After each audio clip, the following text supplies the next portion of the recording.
إن الحمد لله نحمده ونستعينه ونستغفره ونعوذ بالله من شرور أنفسنا ومن سيئات أعمالنا من يهده الله فلا مضل له ومن يضلل فلا هادي له أشهد أن لا إله إلا الله وحده لا شريك له وأشهد أن محمدا عبده ورسوله اللهم صل وسلم على سيدنا محمد وعلى آله وأصحابه أجمعين أما بعد عباد الرحمن فإني أوصيكم ونفسي بتقوى الله المنان القائل في كتابه الكريم يا أيها الذين آمنوا اتقوا الله حق تقاته ولا تموتن إلا وأنتم مسلمون. Ma'asyiral muslimin rahimakumullah. Bulan Rabiul Awal yang mulia telah datang di tengah-tengah kita semua. Bulan yang sangat mulia, bulan yang dimana dilahirkan manusia yang paling mulia, manusia yang baik tutur katanya dan budi pekertinya, manusia yang insya Allah akan memberikan kita syafaat kelak di hari kiamat, manusia yang tidak akan melupakan kita di hari di mana seluruh orang mementingkan dirinya sendiri, sebagaimana disebutkan dalam Al-Quran Al-Karim, yauma yafirrul mar'u min akhihi wa ummihi wa abihi wa sahibatihi wa banihi. Di hari itu terpisah seseorang dengan saudaranya, maupun ayahnya, ataupun ibunya, ataupun teman sahabatnya, ataupun anaknya, kecuali Sayyidina Muhammad SAW. Bahkan para nabi-nabi yang lain tidak bisa menolong umatnya. Seluruh nabi mengatakan nafsi, nafsi. Seluruh nabi mengatakan sendiri-sendiri, uruslah urusanmu, kecuali Sayyidina Muhammad SAW yang mengatakan ana laha, ana laha. Aku kepada umatku, aku dengan umatku. Beliau menghentikan kita semuanya, ya ikhwani. Lalu bagaimana cara yang tepat untuk kita mendapatkan syafaat Rasulullah SAW? Salah satu cara yang paling tepat adalah memperbanyak sholawat atas Nabi Muhammad SAW. Ma'asyiral muslimin rahimakumullah. Ada sebuah kisah yang dinukil Imam Ibnu Katsir, kisah yang berasal dari Al-Khutbah, menceritakan bahwa di saat dirinya duduk di depan makam Nabi Muhammad SAW, tiba-tiba seorang Arab Badui datang dan memberi ucapan salam kepada Rasulullah SAW. Assalamualaikum ya Rasulullah. Salam untukmu wahai utusan Allah. Tidak berselang lama setelah si Badui mengucapkan kalimat tersebut, tiba-tiba terdengar suara yang berisi firman Allah Subhanahu wa taala yang tertera dalam surah An-Nisa ayat 64. Wa ma arsalna min rasulin illa liyuta'a bi idznillah walau annahum idh zalamu anfusahum ja'uka fastaghfirullaha wastaghfara lahumur rasul lawajadullaha tawwabar rahima. Dan kami tidak mengutus seorang rasul melainkan untuk ditaati dengan seizin Allah. Sesungguhnya jika mereka yang ketika menzalimi dirinya datang kepadamu lalu memohon ampun kepada Allah Subhanahu wa taala dan Rasul pun memohonkan ampun untuk mereka, tentulah mereka mendapati Allah Maha penerima taubat lagi Maha penyayang. Lalu Utsbah melanjutkan ceritanya. Orang Badui ini kembali berkata, aku datang kepadamu untuk memohon ampunan, beristighfar kepada Allah Subhanahu wa taala dan memohon syafaatmu. Setelah itu ia pergi meninggalkan makam Nabi Muhammad SAW.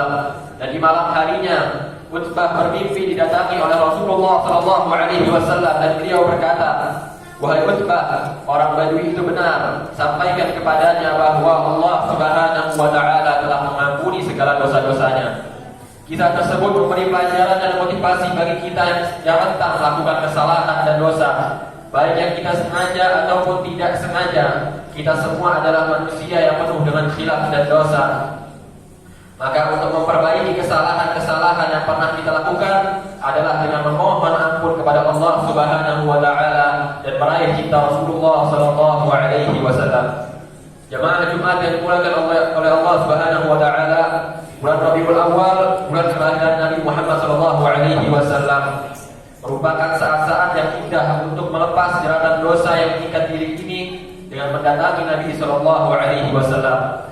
Mendatangi beliau artinya kita harus berkomitmen untuk setia di dalam melaksanakan ajarannya, melestarikan segala sunnah-sunnahnya, dan tidak lupa selalu beristighfar kepada Allah Subhanahu wa Ta'ala yang Maha Pengampun. Membaca selawat bisa menjadi sarana dalam menjemput ampunan Allah Subhanahu wa Ta'ala di dalamnya. Terkandung sejuta keutamaan yang sangat luar biasa. Betapa riangnya hati kita jika setiap saat kita mendatangi beliau dengan alunan salawat-salawat yang kita lantunkan di rumah ataupun perkantoran, sekolah, kampus, pabrik, bersama keluarga kita ataupun sahabat-sahabat dan saudara-saudara kita lainnya. Bahkan sebenarnya kita sudah sering mendatangi beliau dalam bacaan tahiyat di dalam salat-salat yang kita kerjakan. Assalamu alayka ayyuhan nabiy wa rahmatullahi wa barakatuh. Salam untukmu wahai Nabi, semoga keselamatan, rahmat dan berkah Allah tetap bersamamu. Kaum muslimin rahimakumullah, mari kita senangkan hati ini. Kita basahi bibir kita ini dengan menyebut nama Rasulullah sallallahu alaihi wasallam yang tertera di dalam salawat. Dengan membacanya, kita akan meraih banyak sekali keutamaan. Di antaranya, yang pertama, dengan membaca selawat dan salam kepada Nabi Muhammad sallallahu alaihi wasallam, kita akan mendapatkan pundi-pundi pahala, diberi ampunan dan kedudukan yang sangat mulia. Diriwayatkan oleh Anas bin Malik bahwa Rasulullah sallallahu alaihi wasallam bersabda, "Man shalla 'alayya salatan wahidatan, sallallahu alaihi asyra salawat, wa huttat 'anhu asyru khati'at, wa rufi'at lahu asyru darajat." Barang siapa bersalawat kepadaku dengan satu kali salawat, niscaya Allah bersalawat kepada dia dengan 10 kali salawat. Lalu akan dihapus darinya 10 dosa dan kesalahan, serta ia akan diangkat setinggi 10 derajat kebaikan oleh Allah Subhanahu wa Ta'ala. Hadis riwayat Nasa'i. Kedua, dengan membaca selawat kita akan menjadi manusia yang dekat dengan Nabi Muhammad sallallahu alaihi wasallam di hari kiamat kelak. Beliau sallallahu alaihi wasallam bersabda, "Inna awwalan nasi bi yaumil qiyamah aktsaruhum 'alayya salatan." Sesungguhnya manusia yang paling utama di sisiku pada hari kiamat adalah mereka yang paling banyak bersalawat kepadaku. Hadis riwayat At-Tirmidzi. Hadirin yang berbahagia, ketiga, para malaikat akan mendampingi dan menjaga orang-orang yang bersalawat kepada Rasulullah sallallahu alaihi wasallam. Rasulullah sallallahu alaihi wasallam bersabda, "Inna lillahi malaikatan sayyahina bil ard yuballighuni min ummati salam." Sesungguhnya Allah memiliki para malaikat yang senantiasa berkeliling ke berbagai penjuru untuk menyampaikan salam dari umatku kepada diriku. Hadis riwayat Nasa'i. Keempat, aman dari siksa akhirat. Nabi Muhammad sallallahu alaihi wasallam akan hadir sebagai pemberi syafaat atau pembela ketika berdiri di pengadilan Allah Subhanahu wa Ta'ala. Beliau sallallahu alaihi wasallam bersabda, "Man shalla 'alayya hina yusbihu ashra wa hina yumsi ashra, adrakathu syafa'ati yaumal qiyamah." Barang siapa yang di waktu paginya bersalawat kepadaku 10 kali, lalu di waktu sorenya bersalawat kepadaku 10 kali, berarti dia berhak untuk mendapat syafaatku nanti kelak di hari kiamat. Jemaah salat Jumat hafizakumullah, membaca salawat dan salam lebih ditekankan dan dianjurkan pada hari Jumat. Karenanya mari kita membaca lebih banyak pada hari yang mulia ini. Seperti dipesankan oleh Rasulullah sallallahu alaihi wasallam, "Inna min afdali ayyamikum yaumul jum'ah, fihi khuliqa Adam, wa fihi qubida, wa fihi an-nafkhatu, wa fihi as-sa'qatu, fakthiru 'alayya min as-salati fihi, fa inna salatakum ma'rudatun 'alayya." Di antara hari yang paling mulia adalah hari Jumat. Pada hari itu Nabi Allah Adam diciptakan. Pada hari itu pula nyawa Nabi Allah Adam dicabut serta dihembuskan ruh ke dalam jasadnya. Dan pada hari itu juga umat manusia akan dibangkitkan. Karena itu perbanyaklah berselawat kepadaku pada hari itu. Selawat kalian akan dilaporkan semuanya kepadaku. Qalu ya Rasulullah, wa kaifa tu'radu 'alaika salatuna wa qad arimta? Qala inna Allah harrama 'alal ard an ta'kula ajsad al-anbiya. Para sahabat bertanya, "Ya Rasulullah, bagaimana selawat kami bisa sampai kepada engkau sementara engkau telah menjadi tulang belulang?" Nabi pun menjawab, "Sesungguhnya Allah mengharamkan atas bumi untuk memakan jasad para nabi." Hadis riwayat Ibnu Ahmad, Ibnu Majah dan Abu Dawud. Masih banyak sekali keutamaan dari membaca selawat. 4 keutamaan tersebut hanya sedikit dari keutamaan yang ada.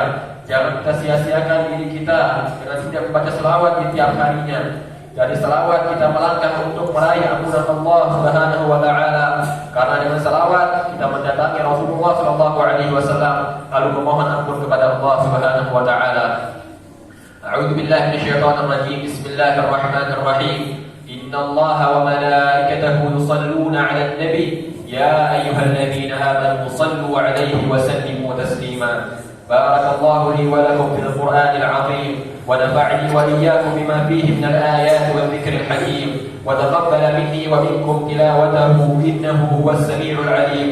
أقول قولي هذا وأستغفر الله العظيم لي ولكم ولجميع المسلمين والمسلمات فاستغفروه إنه هو الغفور الرحيم.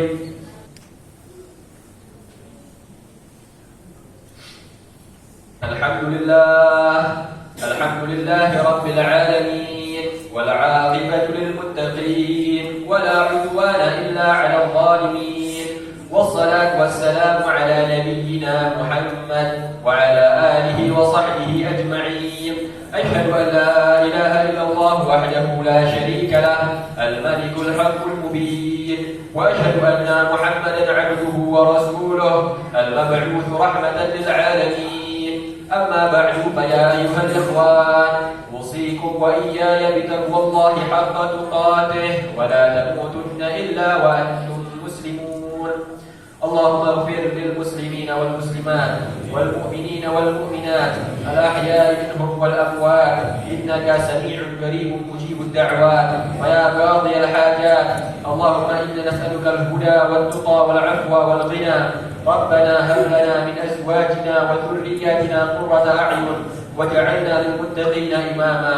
ربنا لا تزغ قلوبنا بعد إذ هديتنا وهب لنا من لدنك رحمة إنك أنت الوهاب.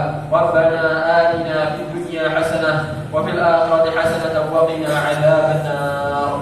عباد الله إن الله يأمر بالعدل والإحسان وإيتاء ذي القربى وينهى عن الفحشاء والمنكر والبغي يعظكم لعلكم تذكرون. فاذكروا الله العظيم يذكركم ولذكر الله أكبر.